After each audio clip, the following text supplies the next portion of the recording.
Fort Devens, Massachusetts. Winter of 1944. Behind barbed wire fences and watchtowers, hundreds of German prisoners of war lived in a reality suspended between two worlds.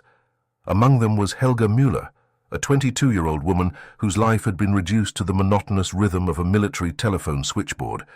Every morning began the same way, the metallic sound of boots on frozen ground, the harsh commands in English that still felt foreign to her ears. The cold that seeped through the thin walls of the barracks.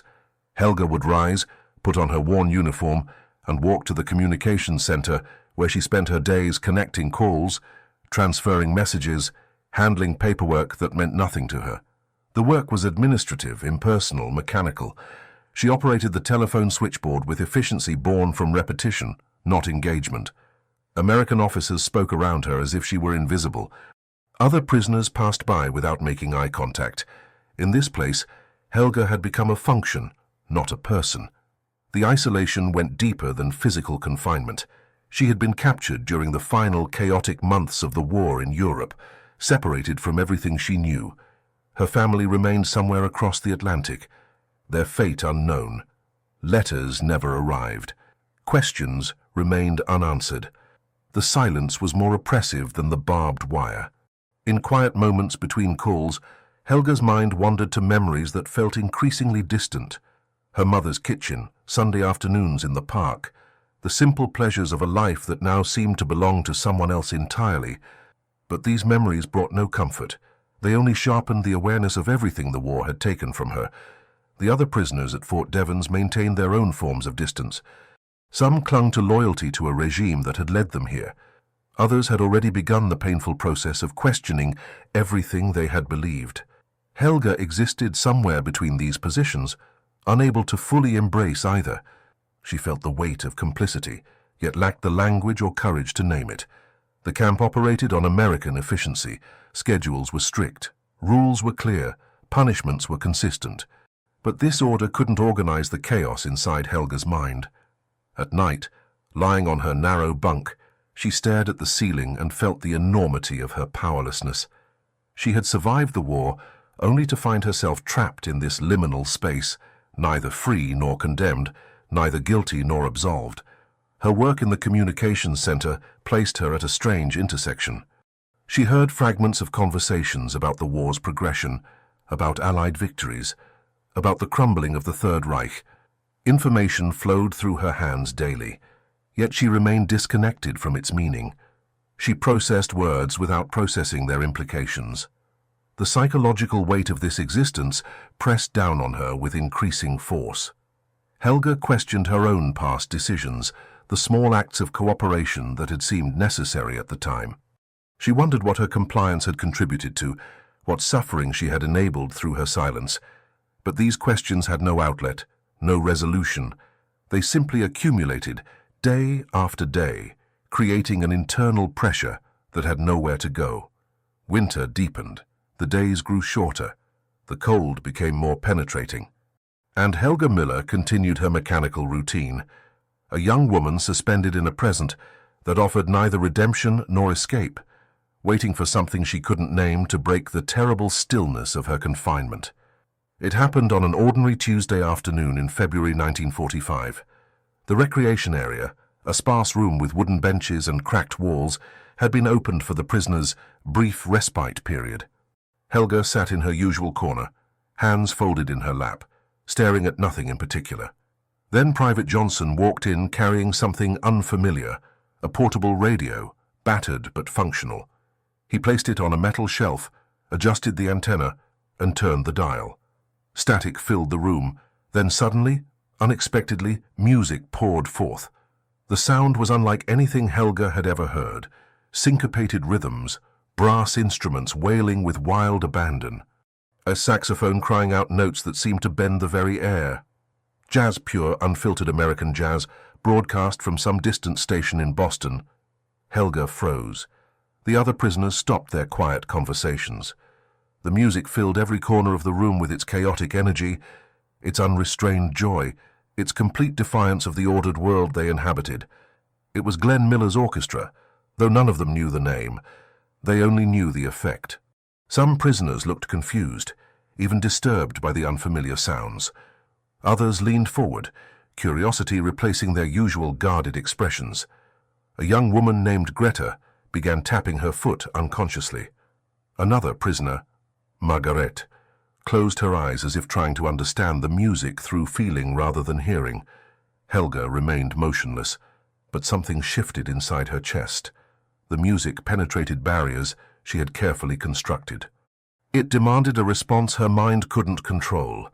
The trumpet soared through complex melodies. The drums kept a rhythm that felt almost dangerous in its insistence. This wasn't the structured, disciplined music of her homeland. This was something wild, free, utterly foreign. Private Johnson watched the prisoners with an expression Helga couldn't decipher. Perhaps curiosity, perhaps amusement. He said nothing, simply let the music play, then left the room, leaving the radio behind like an accidental gift. The prisoners sat in stunned silence when the song ended.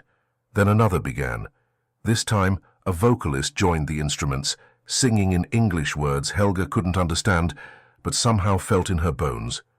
The voice expressed longing, hope, defiance, emotions that had no place in a prison camp, yet existed there nonetheless. Helga felt her carefully maintained composure beginning to crack. The music reminded her of something she had forgotten, not a specific memory, but a sensation, the feeling of being fully alive, of expressing emotion without permission, of moving through the world with spontaneity rather than rigid control. She noticed tears forming in Greta's eyes. Margaret had begun swaying slightly, almost imperceptibly. Even the most hardened prisoners seemed affected, though they tried to hide it behind stern faces and crossed arms. The music continued for 20 minutes before the recreation period ended. When the guards announced it was time to return to barracks, the prisoners moved slowly, reluctantly. The radio remained on the shelf, a promise of something yet to come. That night, lying in darkness, Helga replayed the sounds in her mind. The wild saxophone, the unpredictable rhythms, the singer's voice reaching towards something beyond the immediate moment. She realized with a shock that bordered on fear that the music had awakened something in her she thought the war had killed. Not hope exactly, not joy, but possibility. The terrible, wonderful possibility that she might still be capable of feeling something beyond numbness and guilt.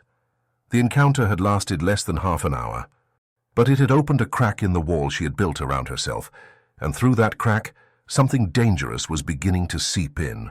The radio became a daily ritual. Private Johnson, whether through kindness or indifference, left it in the recreation room.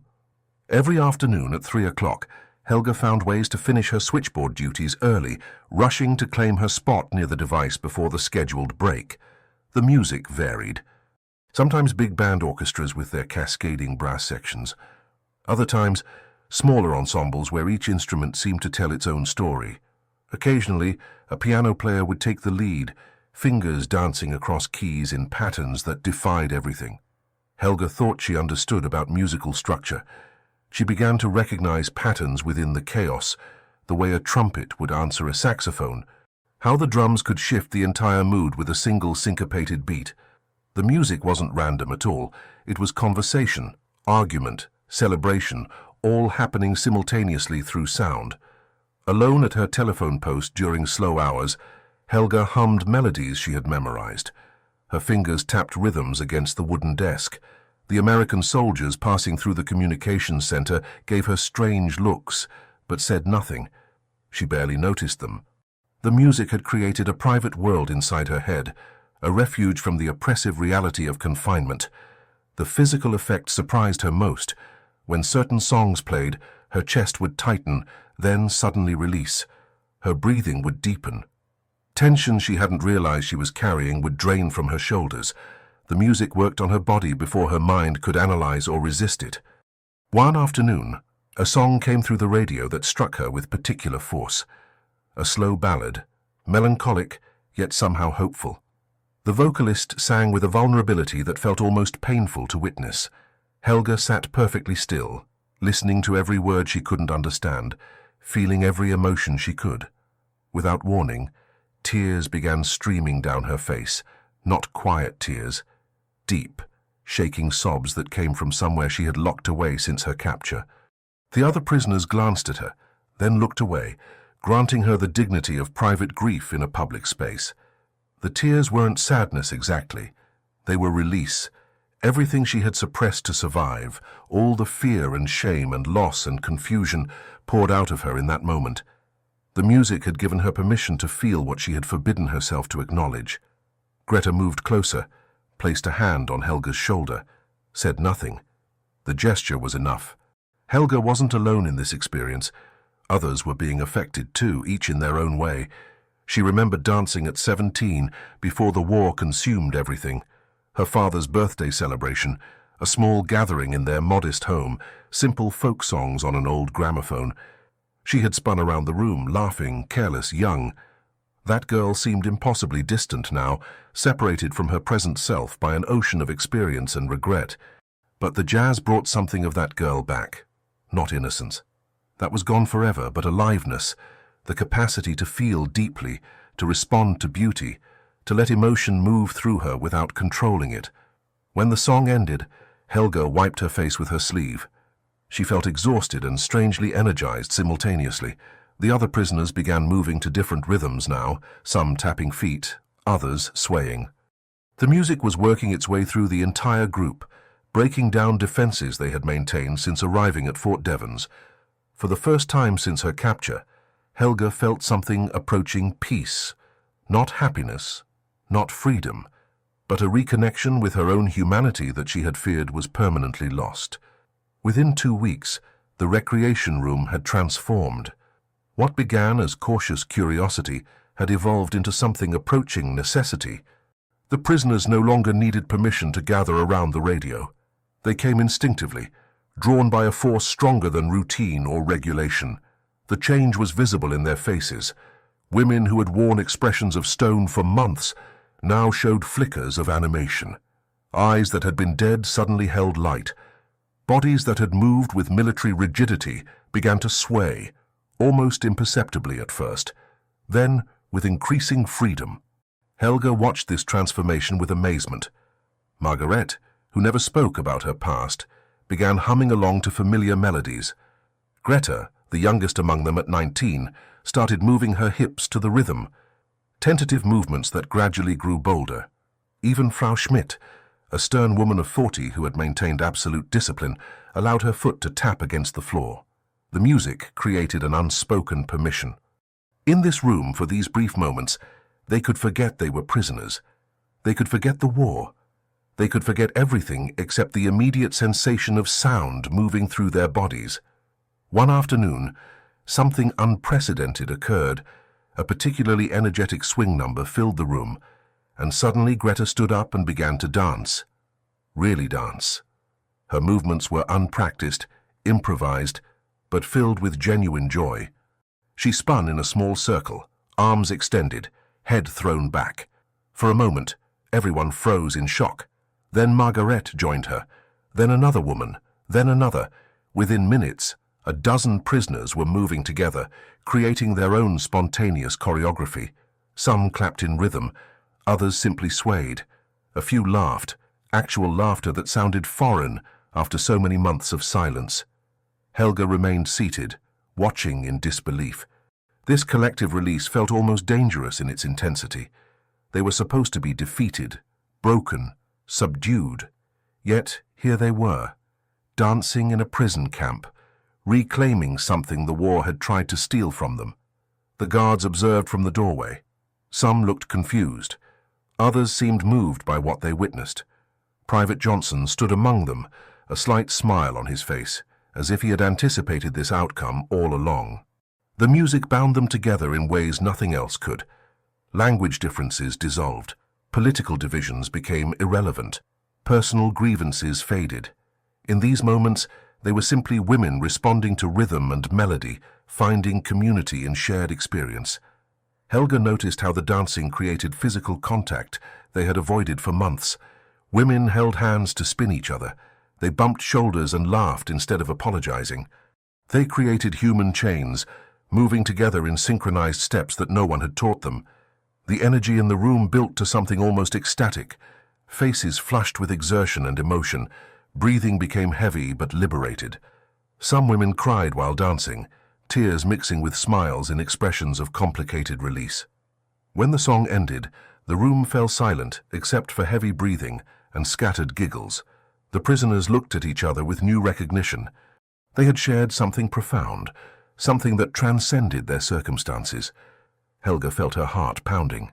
She hadn't danced, but she had witnessed something extraordinary. A community forming not through shared ideology or nationality, but through shared humanity. The jazz had revealed what imprisonment tried to hide. They were still alive, still capable of joy, still connected to something larger than their individual suffering. That night, Helga couldn't sleep. The images of dancing women replayed endlessly in her mind. The laughter, the tears, the pure, unguarded emotion. She lay on her bunk, staring at the ceiling, feeling something enormous stirring inside her chest. Around 2 in the morning, she rose quietly and walked to the small window overlooking the empty yard. Snow had begun to fall, covering the barbed wire in white. The camp looked almost peaceful in the darkness, stripped of its daytime harshness. She thought about the person she had been before the war. Helga Müller at 18, working in her father's bookshop in Hamburg, reading poetry on Sunday afternoons, attending concerts with friends, planning a future that seemed limitless in its possibility. That girl had believed in order, in authority, in the righteousness of her nation's cause. The war had dismantled those beliefs piece by piece. Each new horror reported, each friend lost, each compromise made in the name of survival had eroded the foundation of her worldview. By the time of her capture, she had become hollow, going through motions without conviction, living without truly being alive. The jazz was forcing her to confront what she had become. The music demanded presence, attention, feeling. It refused to let her hide behind numbness or routine. Every melody was an invitation to acknowledge her own existence, and that acknowledgement brought pain. Silent tears began falling as she stood at the window. She cried for her lost innocence, for the choices she had made and failed to make, for the people she had harmed through her complicity and silence, for the family she might never see again, for the future that had been stolen from her generation. But beneath the grief, something else emerged. A recognition that she was still capable of feeling this deeply. The tears themselves were evidence of life continuing despite everything. Her heart still broke. Her conscience still functioned. She hadn't been completely destroyed by the war. The next afternoon, when the music began, Helga experienced it differently. She listened not just with her ears, but with her entire body. She let the rhythms enter her bloodstream. She allowed the melodies to reach the places inside her that she had locked away. A Duke Ellington piece played, sophisticated and complex. The piano wove patterns that seemed to mirror her own tangled thoughts. The saxophone expressed longing she recognized as her own. The drums insisted on forward movement, even when standing still felt safer. She closed her eyes and let herself remember everything, the good and the terrible, the beautiful and the horrific. The music held space for all of it, never demanding that she choose between grief and joy, guilt and hope, despair and possibility. Around her, other prisoners were having their own private reckonings. She could see it in their faces. Margaret stood with arms wrapped around herself, rocking gently. Greta sat with tears streaming silently down her cheeks. Frau Schmidt's stern expression had softened into something vulnerable and open. The music was doing spiritual work. It was excavating emotions they had buried to survive. It was connecting them to parts of themselves they thought the war had killed.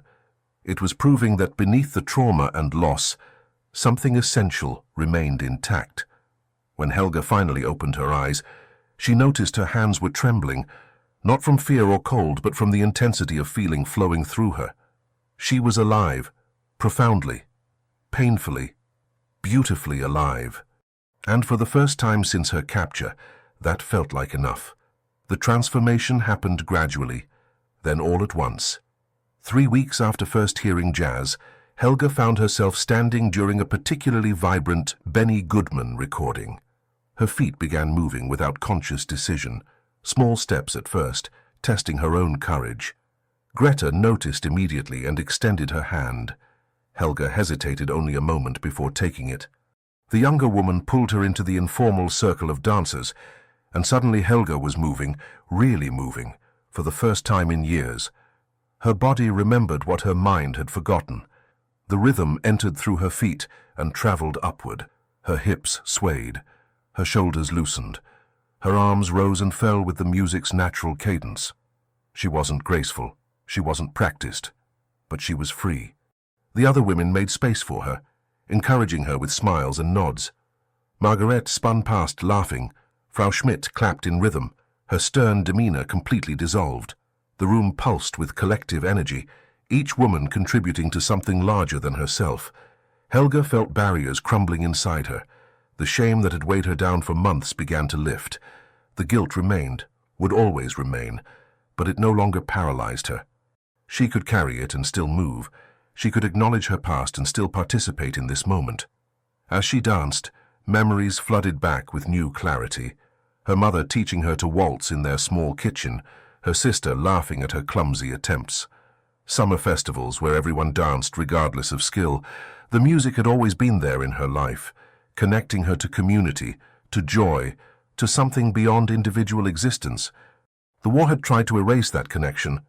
It had demanded uniformity, obedience, the suppression of individual expression in service to collective ideology. But here, in this prison camp of all places, the music was restoring what had been taken, not through grand gestures or political statements, but through simple human movement. Helga noticed she had become a focal point for the other women. They looked to her now, not as a leader in any formal sense, but as someone who had crossed a threshold they recognized. Her willingness to be vulnerable, to dance despite fear, gave them permission to do the same. She began encouraging the more hesitant prisoners, a gentle touch on the shoulder, a smile of invitation, small gestures that said, "You belong here, your participation matters, we need your presence in this circle." The music shifted to a slower tempo, and the dancing adjusted accordingly.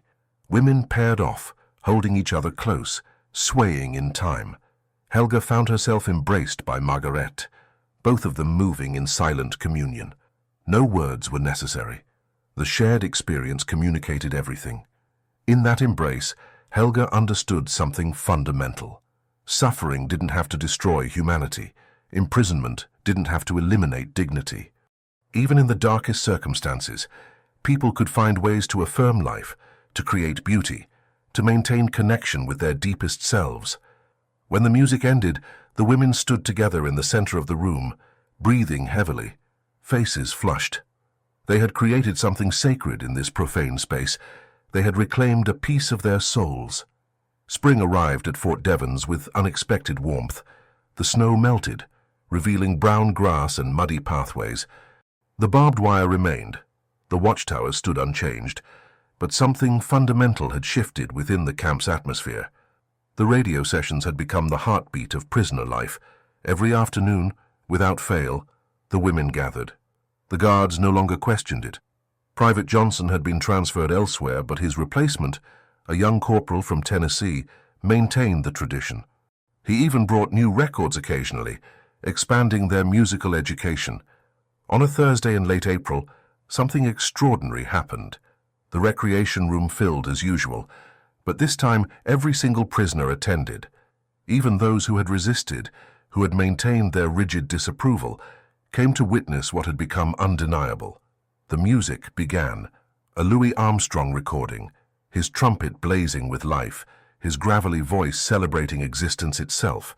And without planning or coordination, every woman in the room began to move. It was spontaneous combustion of joy. Decades of repression, months of confinement, years of war, all dissolved in that moment. The dancing became something beyond individual expression. It became collective catharsis, mass liberation, a declaration that their spirits remained unbroken. Helga found herself in the center, arms linked with Greta on one side and Margaret on the other. They formed a circle that expanded to include everyone. Round and round they moved, feet stomping in rhythm, voices rising in wordless song. Some laughed hysterically, others sobbed while dancing. Most did both simultaneously. The guards watched from the doorway with expressions ranging from bewilderment to tears. Even they recognized they were witnessing something profound. This wasn't rebellion. It wasn't protest. It was something more powerful, the absolute refusal of the human spirit to be completely crushed. Helga threw her head back and released a sound she didn't recognize as her own. Part cry, part laugh, part prayer. Around her, other women did the same. The room filled with a cacophony of human emotion, raw and unfiltered, beautiful in its honesty. She thought of her family across the ocean, her mother who loved to sing while cooking, her father who had taught her that beauty mattered even in dark times, her sister who had always danced without self-consciousness. They weren't here, might never be seen again, but they lived in this moment through her movements. The music built to its climax, Armstrong's trumpet reaching impossible heights. The women matched it, their energy intensifying, their movements becoming more wild and free. Inhibitions that had governed entire lifetimes evaporated. Social conditioning dissolved. They became pure motion, pure feeling, pure aliveness. When the song finally ended, the room exploded in applause and cheers. Women embraced strangers. Tears flowed freely. The release was total and complete.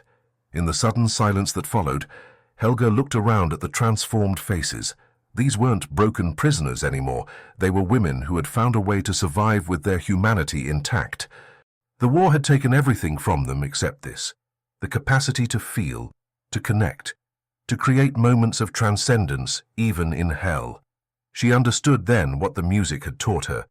Freedom wasn't just a physical state.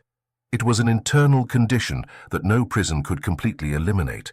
As long as they could dance, could feel, could respond to beauty, they remained fundamentally free. The guards announced the session was over, but no one moved immediately. They stood together, breathing as one, connected by invisible threads of shared experience. Whatever came next, whatever the future held, they had proven something essential. They had survived, and more than that, they had lived.